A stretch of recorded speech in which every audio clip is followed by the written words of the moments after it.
நிறைவு பகுதியில் இருக்கிறோம். இதுக்கப்புறம் யாரையும் கூப்பிட போறதில்ல. சந்தோஷமா? நான் ரொம்ப முக்கியமான செய்திகளை மட்டும் உங்களோட பகிர்ந்துக்கலாம். நாங்க வந்ததுல இருந்து நிறைய விஷயத்த நோட்டீஸ் பண்ணிட்டே இருந்தேன். நீங்க கொஞ்சம் யோசிச்சு பாருங்க. வெளியில இத மாதிரி ஒரு வேலையோ ஒரு தொழிலோ வெளியில இருக்குதா? சில வியாபாரம் ஜென்ட்ஸ் மட்டும்தான் அந்த பிசினஸ் பண்ணுவாங்க. லேடிஸ் வீட்டுல இருக்கிறவங்க அந்த பக்கம் போக மாட்டாங்க. சில வியாபாரத்துக்கு மட்டும்தான் மனைவிமார் சப்போர்ட் பண்ண முடியும். அதை தாண்டி இந்த வியாபாரத்தில் பாத்தீங்கன்னு சொன்னா 5 வயசு 10 வயசு 15 20 வயசு எல்லா வயசு வித்தியாசம் இல்லாம குடும்பமா கணவர் மனைவி குழந்தைகளோட வந்து ஒரு வியாபாரம் செய்ய முடியும்னா, ஒரு வியாபாரத்தை கொண்டாட முடியும்னா என்ன வெளியில வேலை இருக்கு? என்ன வேலை இருக்கு? என்ன தொழில் இருக்கு? கொஞ்சம் யோசிங்க, தயவு செய்து யோசிங்க. நீங்க என்ன மாதிரி தொழில இருக்கிறீங்க அப்படிங்கிற மகத்துவம் நாம் உணர வேண்டும். சும்மா காலால கேட்கறதுனால இந்த மகத்துவத்தை நாம் உணரணும். வேலை செஞ்சா வருமானம் இல்லை, முதல்ல நல்ல வேலை இல்லை. அடுத்த மட்டும் வேலை செஞ்சா நல்ல வருமானம் இல்லை, நல்ல சம்பளம் இல்லை. அதையும் தாண்டி அந்த வேலையில உறுதிக்கிட்ட எப்ப அந்த வேலையை விட்டு போறோம் தெரியாது. பெபிகால் போட்டு ஒட்டிட்டு உட்கார்ந்துருக்காங்க. அதையும் தாண்டி அவங்க வெளியே தூக்குறதுக்கு அவன் ஒரு பிளான் பண்றான், இவங்க ஒட்டிக்கிறதுக்கு பிளான் பண்றாங்க, அவங்க வெட்டி விடுறதுக்கு பிளான் பண்றாங்க. இதுதான் வெளியில நடந்துருக்கிற வேலையோட நிலவரம். மனசுல நினைச்சாலே கலவரம். கரெக்டுங்களா? இதான் ட்ரெண்ட். வியாபாரம் எடுத்துக்கிட்டீங்கன்னு சொன்னாங்க, எல்லாராலையும் எல்லா வியாபாரமும் செய்ய முடியாது, எல்லாருக்கும் வியாபாரம் ஆகாது. அடுத்தது அப்படியே செஞ்சாலும் போட்டி பொறாமை பிரச்சனை கடன். வியாபாரம் பண்ண போறேன்னு சொல்லிட்டு சொந்த சொத்துக்களை இழந்தவங்க எவ்வளவு இருக்கிறாங்க. வியாபாரம் நடக்காம போயிருது, நிக்காம போயிருது. இன்னைக்கு வரக்கூடிய லாபம் நாளைக்கு வருமா வராதுன்னு தெரியல. என்ன போட்டி, டெக்னாலஜி அப்டேஷன்ல பழசு காணாம போகுது, ரொம்ப பாஸ்டா இருக்கு. அப்ப இதுக்கெல்லாம் மத்தியில ஒரு அருமையான தொழில், ஆரோக்கியமான தொழில், நிரந்தரமான தொழில், வல்லமையான தொழில், அற்புதமான தொழில், நேர்மையான தொழில், நியாயமான தொழில், மகத்துவமான தொழில், மகோன்னதமான தொழில் வெஸ்டர்ன் தவிர வேற என்ன கேட்க?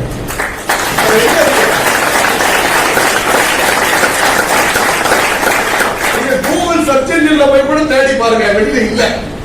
அவங்க கூகுள் குழந்தைகள் நம்ம கேட்போம். கூகுள் பண்ணி பாரு, கூகுள தேடு, ஒண்ணு இல்லையே வெளியில. ஒரு அற்புதமான உலகத்துல நம்ம இருக்கோம் ஃப்ரெண்ட்ஸ். அற்புதமான உலகம். நான் இந்த வியாபாரத்துக்குள்ள வரும்போதெல்லாம் வெஸ்டேஜ் இவ்வளவு சூப்பரான ஒரு கம்பெனி, இவ்வளவு சூப்பரான பிசினஸ் அப்படின்னு நான் நம்புறேன். என்ன காரணம்னா ஏற்கனவே உள்ள கசப்பான அனுபவம். இந்த தெனாலிராமன் கதையில வரக்கூடிய சூடு பெற்ற பூனை ஃப்ரிட்ஜ் பக்கத்துல உள்ள பால் கிட்ட கூட போகாது. அந்த மாதிரிதான் நானும் வருவேன்.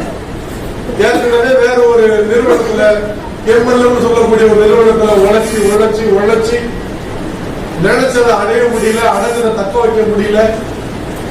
அப்ப இந்த எம்எல்ஏ ஆகாது அப்படின்னு சொல்லிட்டு தான் நான் ரியல் எஸ்டேட் நிறுவனம் தொடங்கி நிறைய கடன் வாங்கி தான் வியாபாரம் பண்ணேன். 2 பைசா வட்டி கட்டுவேன், 3 பைசா 4 பைசா, சில நேரங்கள்ல 5 பைசா வட்டிக்கெல்லாம் வாங்கிருக்கேன். அந்த பிசினஸ் முதலீடு செய்யறது திடீர்னு நாளைக்கே பத்திரம் பண்ணணும்னு ஒரு சிச்சுவேஷன் வரும். அப்ப வேற வழியே இல்லை. நம்மால வாங்கணும்னா 5 பைசா இன்ட்ரெஸ்ட், சரி வாங்கிடுவோம். அப்படி 5000 ரூபாய் 10,000 ரூபாய் இல்ல, அப்படி லட்சங்கள். காலேஜ்ல நான் க்ரோஸ்ல பிசினஸ் பண்ண பாக்கெட்டோட வேல்யூ எல்லாம் அந்த மாதிரி பிசினஸ் எதுக்கு பண்ணணும் தெரியுமா? 4 காசு சம்பாதிக்கணும், 4 பேர் மதிக்கிற மாதிரி வாழணும், நம்மளை நம்பி இருக்கக்கூடிய குடும்பத்தை நல்ல நிலைமைக்கு கொண்டு வரணும். இதுக்கு தாங்க ஆட்டம் பாட்டம் ஓட்டம் எல்லாம். கடைசியில ஒண்ணு நடக்கிறாங்க. ஒண்ணு நடந்துச்சுங்க. வருஷம் வீட்டுக்கு நோட்டீஸ் வருங்க பேங்க்ல இருந்து, நகைக்கு வட்டி கிட்டல ஒண்ணு கிட்டல தேய்ச்சி முடிய போது அப்படின்னு ஒண்ணே நடக்கிற தவறாம நடக்கிறது. ஒண்ணே கடைக்கார கரெக்டா போன் பண்ணிடுவாங்க, பேங்க்ல இருந்து கரெக்டா டேட் கால நோட்டீஸ் வந்துடும். வருஷம் போய் வச்சிருந்த ஜொல்ல ஃபுல்லா பேக்ல ஃபுல்லா வச்சிருப்போம் ஜொல்லு. எங்க அம்மா சொல்லுவாங்க, ஏன்னா எங்க வீட்டுல வந்து தங்கமே இருக்க விட மாட்டேன். ஏன்னா தொழில்ங்கிறதுனால அவ்வளவு ஏன் செய்யணும் மோதிரம், அம்மா செய்யணும் மோதிரம் எல்லாம் அவங்க வீட்டுல உள்ள திங்ஸ் என்னென்ன உண்டோ மேக்சிமம் எங்க அண்ணனுக்கு உள்ளது எங்க அப்பா உள்ளது எல்லாம் உள்ளதான் இருக்கும். அப்படிதான் நான் அந்த ரியல் எஸ்டேட் தொழில் பண்ணிட்டு இருந்தேன். அப்ப எங்க அம்மா ஒரே ஒரு அட்வைஸ் மட்டும் பண்ணாங்க, என்னன்னா தம்பி நம்ம வீட்டுள்ளதெல்லாம் வச்சே சரி, இப்ப கல்யாணம் ஆகும் போது வர்றவன்கிட்ட இருந்து வாங்கி வச்சிடாத சரிமா அப்படின்னு சொன்னேன். நானும் என் வீட்டுல ஒய்ஃப் நானும் கேட்கல. ஆனா நான் முடிக்கிற முடியெல்லாம் பார்த்துட்டு என் ஒய்ஃப் வந்து இந்த பாடுபட்டு இருக்காரு இந்த மனுஷன் இருந்தாங்க அப்படின்னு சொல்லிட்டு அவங்களும் எல்லாத்தையும் கழட்டி கொடுத்தாங்க. நகையை ஃபுல்லா அவங்க நகையும் உள்ள இருக்கும். புரியுதுங்களாங்க? வருஷம் பேங்குக்கு போய் நகையை ஃபுல்லா திருப்பி வரமாட்டேன், திருப்பி வச்சுட்டு வருவேன். திருப்பி எடுக்கிறதுக்கு பணம் வேணும். அதோட திருப்பி வச்சு அந்த அட்டைய பழைய அட்டையில கிழிச்சு போட்டு புது அட்டை கொடுப்பாங்க. அந்த அட்டைகளோட வீட்டுக்கு வருவனுடைய நகைகளோட இல்லை. இப்படிதான் எனக்கு ஞாபகம், தொழில் செஞ்சு ஞாபகம். முன்னேற்றமே இல்லை, ஒரே போட்டி தான். இவனுடைய கல்யாணம் முடிஞ்ச புதுசுல எல்லாரும் என்ன பண்ணுவாங்க, தம்பதிகளா ஹனிமூன் போவாங்க. கல்யாணம் முடிஞ்ச 3 நாள்ல போனா அதுக்கு பேர் ஹனிமூன், 3 மாசம் கழிச்சு போனா அதுக்கு பேர் சனிமூன். கல்யாணம் முடிஞ்ச உடனே போக முடியல. எனக்கும் இன்னொரு ஆளுக்கும் போட்டி. ஒரு இடத்தை நான் எடுக்கணும்னு முடிவு பண்ணிருக்கேன். அந்த இடத்தை எப்படியாவது கைப்பற்றணும்னு நான் போட்டி போட்டுருக்கேன். அதே இடத்தை இன்னொரு நீங்க அவரும் எடுத்துடணும்னு போட்டி போட்டுட்டு இருக்கிறாரு. அப்போ எப்படிங்க நகர முடியும்? நான் பாட்டு ஹனிமூன் சொல்லி ஊட்டிக்கு போயிட்டாலும் இல்ல எங்கேயாவது சுத்த கிளம்பணும்னா அந்த நேரத்துல இடம் கை மாறிடும். தொழில் போயிடக்கூடாது அவங்களுடைய ஒய்ஃபை சொல்லுவோம், இடம் முடியணும், ஒருமா இடம் முடியணும். இப்படி 3 நாள் ஆச்சு, 3 வாரம் ஆச்சு, 3 மாசம் கழிஞ்சதுக்கு அப்புறம் போனேன். சம்பிரதாயத்துக்கு தான் நாங்க போனோம். புரியுதுங்களாங்க? இதாங்க என்னுடைய பழைய தொழிலுடைய வாழ்க்கை. கார்லாம் வச்சிருப்பேன், செல்போன் ஆஃப் பண்ணுங்க. கார்லாம் வச்சிருப்பேன், எனக்கு கார்லாம் இருந்தது. தொழிலுக்கு முன்னாடி வெஸ்டர்னுக்கு முன்னாடி இந்த கார்லாம் உண்டு. என்ன கேஸ் கிடைச்சதுன்னு சொன்னா அந்த ஊருக்கே கார்ல போவேன். சிலிண்டர் கிடைக்கலன்னு சொன்னா எங்க ஊரு பஸ் ஸ்டாண்ட் வரைக்கும் கார்ல போயிட்டு பஸ் ஸ்டாண்ட்ல காரை பார்க் பண்ணிட்டு பஸ் ஏறி போயிடுவேன். கணக்கு போடுவேன், இந்த மாருதி காரோட கிலோமீட்டர் 1 லிட்டருக்கு இவ்வளவு, அப்போ 1 கிலோமீட்டருக்கு 3 ரூபாய் 75 பைசா. புரியுதுங்களா சொல்லுது? அப் அண்ட் டவுன் 120 கிலோமீட்டர் எவ்வளவு கணக்கு போட்டா எவ்வளவு வரும்? அப்ப எதுக்கு தேவையில்லாம காரு? அதனால பஸ் ஸ்டாண்ட் 10 பஸ் ஏறி போயிடுவது. இப்படிதாங்க இருந்தது லைஃப். பட்ஜெட் காரை தாண்டி நான் யோசிச்சதே இல்லைங்க. என் லைஃப் இப்படிதாங்க இருந்தது. ரியல் எஸ்டேட்டுக்கு ப்ரௌச்சர் பிரிண்ட் பண்ணுவேன் 20,000 ரூபாய் 30,000 ரூபாய், விளம்பர செலவு பண்ணுவேன் 20,000 ரூபாய் 30,000 ரூபாய். ஆனா நல்ல வாட்ச் வாங்க மாட்டேன், 1000 ரூபாய்க்குள்ளதான் இருக்கும். கேட்ட ஒரு டைலாக் வச்சிருப்பேன், விலை கூட்ட வாட்ச் வாங்கினா மட்டும் மணி மாத்தியா காமிச்சா போதுங்க. அதே தான் காமிக்க டைலாக் நல்லா இருக்கா? காசு கிடையாது, இருந்தாலும் மனசு வராது. தொழிலுக்கே போட்டுட்டு இருப்பேன். 20,000 30,000 விளம்பரத்துக்கு செலவு பண்ணுவோம். ஆனா நான் எனக்கு வாட்ச் பிரிய, நானு நல்ல வாட்ச் வாங்க மாட்டேன், நல்ல ட்ரெஸ் வாங்க மாட்டேன். அதுக்கு பிசினஸ்க்கு கொடுக்கலாமே நினைப்பேன். நானும் என் ஃப்ரெண்ட்ஸ் சிவகாசிக்கு 4 பேர் எப்போதும் கார்ல போவோம், பட்டாசு எல்லாம் வாங்கிட்டு வருவோம். எப்போதுமே நான் தான் குறைச்செல்லாம் வாங்குவேன். அப்ப என் ஃப்ரெண்ட்ஸ் எல்லாம் கேட்பானுங்க, ஏன்டா இப்படியே இருக்க மாப்பிள்ள? சிவகாசிக்காரங்க கரிய காசாக்குறாங்க, நாம காசை கரியாக்குறோம், பாத்துக்கோ. அப்படி சொல்லிட்டு இருக்கிறதே கம்மியா வாங்கிட்டு வந்துருவேன். டம்னு வெடிக்கு மாப்பிள்ள 300 ரூபாய் போச்சு, ஒரு டம் 300 ரூபாய் அவுட்டு, பாத்துக்கோ. வாங்க மாட்டேன். இதான் என் லைஃப். முன்னாடி வெஸ்டிக்கு முன்னாடி பெரிய செலவு வந்துடக்கூடாதுன்னு பயமாவே இருக்கும். ஒரு எல்லாமே ஒரு இதாதான் இருக்கும், ஒரு காம்ப்ரமைஸ்ட் லைஃப். அதுவும் போக பயமாவே இருக்கும். இந்த தொழில நாளைக்கு ஏதாவது மாற்றம் இருந்துச்சுன்னா என்ன ஆகும், ஏதாவது போட்டிகள் எல்லாம் என்ன ஆகும், இப்படி ஒரு பயம். கடன் பிரச்சனை ஒரு பக்கம், பயம் ஒரு பக்கம், வாழ்க்கையை வாழவே முடியல. எப்படா நல்ல வாழ்க்கை வாழ்வோம், எப்படா நல்ல வாழ்க்கை வாழ்வோம் தெரியவே இல்லை. வண்டி ஓடிக்கிட்டே இருந்தது ரிசர்வ்ல. நான் வச்சிருந்த கார் ரிசர்வ் தான் ஓடும், டூ வீலர் ரிசர்வ் தான் ஓடும், என் வாழ்க்கை ரிசர்வ் தான் ஓடும். டூ வீலர் பெட்ரோல் இல்லாம நீங்க உருட்டிட்டு போலாம், கார் பெட்ரோல் இல்லாம நின்னுட்டு இருக்கு. என் வண்டி கார் பெட்ரோல் இல்லாம போற வழியில நின்று 2 பேரை கூப்பிட்டு எழுப்பு கூப்பிட்டு தள்ளி பெட்ரோல் பங்க்கு போயிருக்கேன். அப்படி இல்லையா பரவாயில்ல, வண்டியை ஓரம் கட்டிட்டு 2 லிட்டர் கேன் எப்போதும் வண்டி கூட்டுல கிடக்கும், எடுத்து பக்கத்துல உள்ள பல்க்ல போய் அது டெக்னிக்கலா தெரிஞ்சு வச்சிருக்கேன். வண்டி பெட்ரோல் இல்லாம ஆஃப் ஆனா 2 லிட்டர் ஊத்தும் போது கவனிக்க வேண்டிய விதிமுறைகள் என்ன பண்ணா வண்டி ஸ்டார்ட் ஆகும், 2 வீலர் மாதிரி ஸ்டார்ட் ஆகாது, ஏர் லாக் ஆயிடும், அதை எப்படி எடுக்கணும், இதெல்லாம் தெரிஞ்சு வச்சிருப்பேன். இதான் என் லைஃப்ல. புரியுதுங்களாங்க? இந்த லைஃப்ல தானே நான் இருந்தேன். ஹலோ, வெஸ்டேஜ் எப்படி மாற்றி தெரியுமா? தெரிஞ்சோ தெரியாமலே போட்ட ஒரே ஒரு கையெழுத்துங்க, நம்பாம வெஸ்டேஜ் ஃபார்ம்ல போட்ட ஒரு கையெழுத்துங்க, வேண்டாத வெறுப்புள்ள வெஸ்டேஜ் ஃபார்ம்ல போட்ட ஒரு கையெழுத்துங்க, எனக்கு இந்த வியாபாரத்தை கொடுத்தவர் மேல கோபத்திலையும் எரிச்சல் உணர்விலையும் இந்த வெஸ்டேஜ் அப்ளிகேஷன் ஃபார்ம்ல போட்ட ஒரு கையெழுத்துங்க. எப்படி வாழ்க்கை மாத்து தெரியுமா? இன்னைக்கு என்னோட கார் என்ன மைலேஜ் கிடைக்கும் தெரியாது, வீட்டுல 3 கார் நிக்குது, எவ்வளவு டீசல் போடுறதுன்னு தெரியல, டீசல் விலை தெரியாது, பெட்ரோல் விலை தெரியாது, என் கார் எல்லாம் எவ்வளவு மைலேஜ் கிடைக்கும் தெரியாது, பெட்ரோல் விலையும் தெரியாது, டீசல் விலையும் தெரியாது, கார்களோட மைலேஜும் தெரியாது, எவ்வளவு ரூபாய்க்கு டீசல் பெட்ரோல் போடுறதும் தெரியாது. ஏன்னா இது எல்லாம் தெரிஞ்சுக்கக்கூடிய இடத்துல நான் இப்ப இல்ல. வெஸ்டேஜ் அந்த இடத்துக்கு மாத்திருச்சு.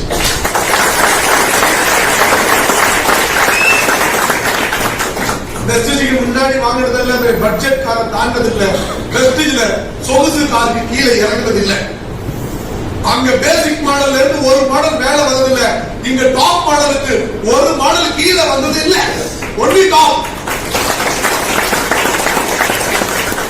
வாழ்க்கை எப்படியோ நினைச்சே பார்க்கல. பிசினஸ் ஸ்டார்ட் பண்ண 2 வருஷத்துல ஒரு கார் 12 லட்சம் ரூபாய், அடுத்த 2 நான் நினைச்சிருந்தேன் இனிமேல் 3 வருஷத்துக்கு கார் வாங்கக்கூடாது, 3 வருஷத்துக்கு அப்புறம் தான் அடுத்த கார் வாங்கணும். இப்படி நினைச்சிருந்தா நம்மளை விட பாஸ்ட். அடுத்த 2 வருஷத்துக்கு அடுத்த 21 லட்சம் ரூபாய்க்கு எக்ஸ்ட்ரீ வாங்கினேன். மொத்த 12 லட்சம் ரூபாய்க்கு ஒய்ஃப்காக வாங்கினேன், 2வது அப்படி திருப்பி போடுங்க 21 லட்சம் ரூபாய்க்கு ஒரு எக்ஸ்ட்ரீ டாப் மாடல் வாங்கினேன். அப்புறம் முடிவு பண்ணேன் இன்னும் 3 வருஷத்துக்கு கார் வாங்கக்கூடாது. நான் முடிவு பண்ணி வச்சிருக்கேன். ஆனா வெஸ்டேஜ் அதை விட பாஸ்ட், நம்ம நினைச்சதை விட பாஸ்ட். அடுத்த 2 வருஷத்துலயே மெர்சிடிஸ் பென்ஸ் ஒரு 54,84,000 ரூபாய் கொடுத்தாங்க.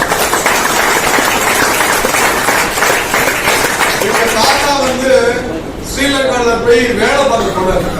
40 வருஷம் அவருடைய வாழ்க்கையில பாதி நாள் ஸ்ரீலங்கால தான் இருந்தார். கேட்டா திரைக்கடல் ஓடி திரவியம் தேடு அப்படிங்கிற மொழியை பழமொழியை வச்சுக்கிட்டு வாழ்க்கையில பாதி நாள் அங்க இருந்து சம்பாத்தியம் பண்ணி ஏதோ ஒரு குவார்டர் அப்படி இப்படி வாங்கி வச்சாரு, அவ்வளவுதான். ஆனா வாழ்க்கையை எப்படி வாழ்ந்தாரு எனக்கு 40 வருஷம் அங்க இருந்தாரு. அவன் ஒய்ஃபு பிள்ளைகள் இங்க என்னதான் வாழ்ந்துருப்பாரு. அடுத்தது எங்க அப்பா 16 வருஷம் ராமர் வனவாசம் போன மாதிரி மதுரையில இருந்தாரு. ரைட்டுங்களா? நான் சின்ன குழந்தையா இருக்கும்போது கேட்பேன் அம்மாட்ட, அப்பா எப்ப வருவாங்க? அப்பா வருவாங்க, அப்பா வருவாங்க. எங்க அப்பா நான் சின்ன பிள்ளைல 3 வருஷத்துக்கு ஒரு முறை வீட்டுக்கு வரும்போது என்னை தூக்கி கொஞ்சம் மாட்டாரு. எதுக்குன்னு கேட்டா விட்டுட்டு போனதுக்கு அப்புறம் பிள்ளை ஏங்கிடும், அதனால நான் கொஞ்சம் மாட்டேன்னு என்னை கையிலேயே தூக்க மாட்டாரு அப்பா. ஆனா எங்க ஃபேமிலில எல்லாமே அவங்க படிப்பு ஏறலையோ பாஸ்போர்ட் எடுத்துருவாங்க, வெளிநாட்டுக்கு போய் படிக்க போயிட்டாங்க. ஒருத்தர் இருப்பாங்க, பல மத்தவங்க கூப்பிடுவாங்க, இப்படிதான். ஆனா வாழ்க்கைய வாழ்றாங்கன்னா இல்ல. 16 வருஷம் இருந்தார். பட் ஃப்ரெண்ட்ஸ், வெஸ்டேஜ் வாழ்க்கையை எப்படி மாத்திட்டு பாருங்களேன். எங்க தாத்தா ஸ்ரீலங்காவுக்கு போனாரு வேலை பார்க்க, எங்க அப்பா பஹ்ரைனுக்கு போனாரு வேலை பார்க்க. நான் ஆனா அவங்க ஒரு நாடு தாண்டவே இல்லை. 16 வருஷம் எங்க அப்பா பஹ்ரைன் ஒரே நாடு, 40 வருஷம் எங்க தாத்தா ஒரே நாடு ஸ்ரீலங்கா. ஆனா நான் வெஸ்டேஜ் எடுத்த இந்த 8.25 வருஷத்துல 19 நாட்டுக்கு பயணம் பண்ணிட்டு வந்தேன். 19 நாடு, அதுவும் ஃபேமிலியோட. ஃபேமிலியை விட்டுட்டு நான், என் ஒய்ஃப், என் பொண்ணு, என் 2 வயசு பசங்க. அவன் ஃபாரின் வரும்போது 2 வயசு கூட ஆகல. பாஸ்போர்ட் அவனோட கை ரேகையை தான் வச்சோம், பிடிச்சி கையெழுத்து கூட போடல, கை ரேகையை வச்சோம் பாஸ்போர்ட் ஆபீஸ்ல. யோசிச்சு பாருங்க லைஃப் எப்படி மாறி. 2 வயசு கூட ஆகல, 2 பேரும் ஆளுக்கு இந்த கப்பல்ல ட்ராலியை தள்ளிட்டு போனானுங்க. அதை சொன்னாங்க லீடர்ஸ் கிட்ட போதுல வீடியோ நாளை பழத்துக்கு போய் காமிச்சு ட்ராலி தள்ளிட்டு ஃபாரின் ட்ரிப்ல 2 வயசு ஆகாத 2 பசங்க செகண்ட் ஸ்டாண்டர்ட் படிக்காத பொண்ணு. யோசிச்சு பாருங்க. நேரத்துக்கு நான் 2 பசங்களோட பெட்ல அவன் என்ன பண்ணுவான்னா பெரிய காட் 6 அவ்வளவு பெரிய காட் வீட்டுல அந்த கிங் சைஸ் காட் தான் வீட்டுல கிடக்கு. தலைவாணியை எடுத்துக்கணும், அவங்க மேல தட்டணும். ஒருத்தர் தட்டா ஒழுவா இன்னொரு தட்டு விடுவோம், கத்திக்கிட்டே விடுவாங்க 2 பேரும். அதுக்கப்புறம் என் பொண்ணு வேற வந்துருவான். 3 பேரும் பில்லா வச்சு அடிச்சு தட்டி விழுந்து விளையாட்டு அது அரைமணி தான் இருக்கும். அப்ப நான் நினைச்சேன் நேஷனல் வெஸ்டேஜ் எங்க தாத்தாவுக்கு இந்த பாக்கியம் இல்லை, எங்க அப்பாவுக்கு இல்லை, எங்க அப்பாவுக்கு கிடைக்கல. ஆனா எனக்கு அவங்கள விட நான் எத்தனை மடங்கு சம்பாதிச்சு எப்படி வாழ்க்கை அனுபவிச்சுட்டு இருக்கேன், குடும்பத்தோடு அனுபவிச்சுட்டு இருக்கேன். ஹலோ,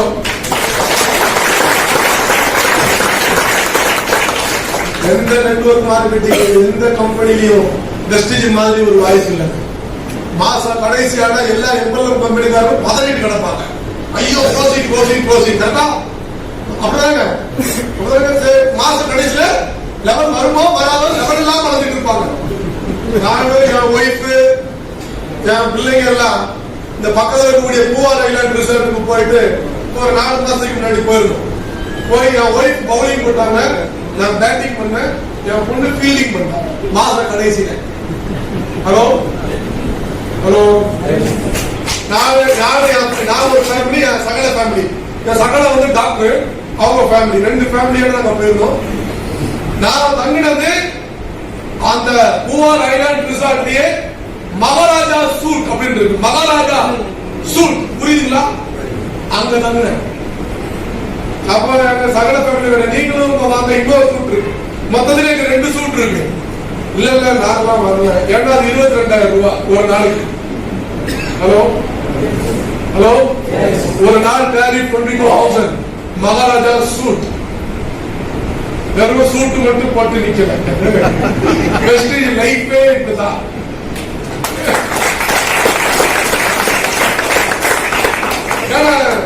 எம்எல்ஏ நானும் நிறைய பேரை பார்த்திருக்கிறேன்.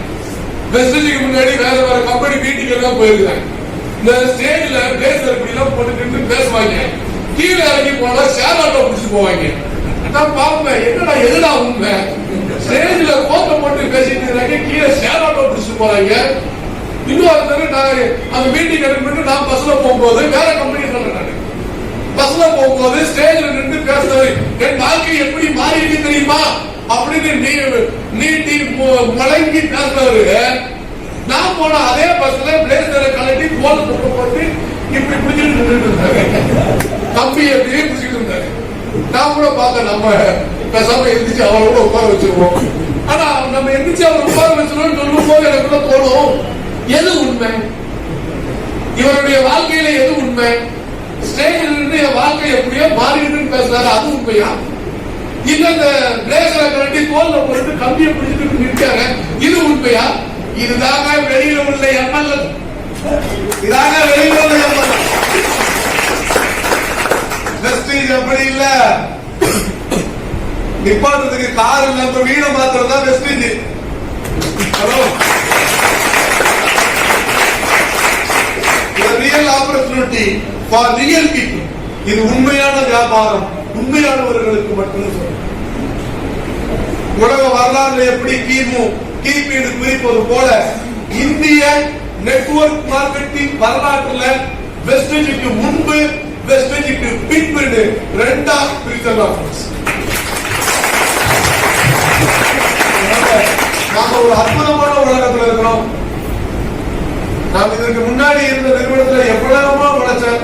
எங்க அம்மா கடைசியில ஒரு வார்த்தை கேட்டாங்க, இந்த பஸ்ல ஒரு மாதிரியான ஒரு சிச்சுவேஷன் இருக்கு பழசு. ஏன்னா இத்தனை வருஷம் ஓடி உழைச்சிய ஒரு பொட்டு கிராம் பங்கு வாங்கினியா, மொத்த சென்ட் இடம் வாங்கினியா, வேற எதுக்கு இவ்வளவு வருஷம் பாடுபட்டேன்? அப்பதான் நான் யோசிச்சேன், இத்தனை வருஷம் பாடுபட்டேன் எதுக்கு? அது வளரவே இல்லை, ஜெயிக்கவே இல்லை, முன்னேற்றமே இல்லை, காசே இல்லை. ஏன் இல்லைன்னா இது வரைக்கும் இந்தியாவில் வந்த அத்தனை நிறுவனங்களும் அவர்கள் சம்பாதிப்பதற்காக நம்மை பயன்படுத்திக் கொண்டார்கள். நான் பேசுறது எல்லாருக்கும் புரியுதா, கேக்குதா?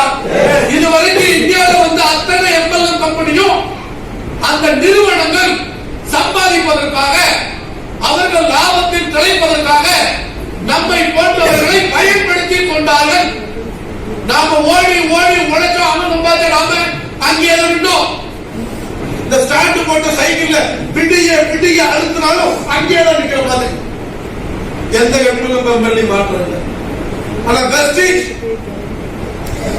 அம்மா கேட்ட டைலாக் வெஸ்டேஜ் ஸ்டார்ட் பண்ணும்போது ஞாபகம் வருது. இங்க பணம் நிறைய வருது, இடமா வாங்க ஆரம்பிச்சேன். முதல் சொத்து 6 ஏக்கர் வாங்கினேன். இரண்டாவது சொத்து ஒரு 17.3 சென்ட் வாங்கினேன், 67 லட்சம். முதல் சொத்து 45 லட்சம், இரண்டாவது சொத்து 67 லட்சம், மூணாவது சொத்து ஒரு 37 லட்சம். வீடு ட்ரிபிள் பெட்ரூம் பிளாட். இப்ப அடுத்த சொத்து என்ன வாங்கணும் யோசிக்க. முதல் கார் 12, இரண்டாவது கார் 21, மூணாவது கார் 57 லட்சம். புரியுதுங்களா? எனக்கு மட்டும் இல்ல இந்த வாழ்க்கை. நம்ம டீம்ல 600க்கும் மேற்பட்ட குடும்பங்கள் அவர்கள் சம்பாதிச்சு ஜெயிச்சு நல்ல நிலைமைக்கு வந்து நாம அந்த நிலைமைக்கு வந்துட்டோம். அப்ப ஆசீர்வாதமான ஒரு விஷயம். பிளஸ்ட் மணி, பிளஸ்ட் சக்சஸ். ஆசீர்வாதம் வேணுங்க.